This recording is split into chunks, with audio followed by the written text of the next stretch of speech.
Une forêt d'archets, un océan de violons, parmi eux Delphine, étudiante en 3e bachelier seulement. Ce soir, elle se produit dans la somptueuse salle Henri Leboeuf.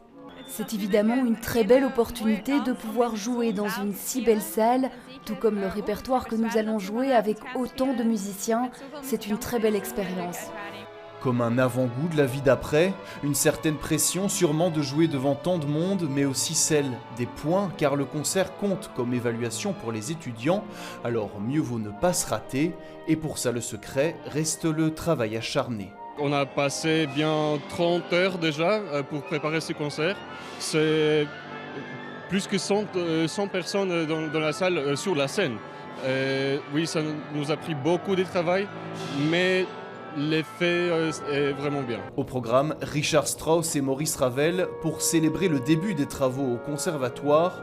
Sur scène, des élèves qui n'ont pas l'habitude de se côtoyer.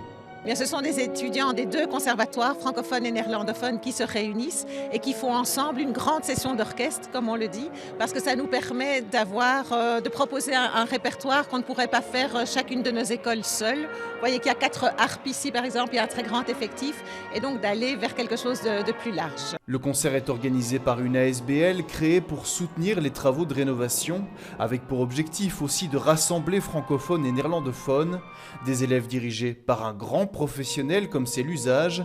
Ici, il s'agit de Nicolas Pasquet, venu d'Espagne, qui semble lui aussi s'y retrouver.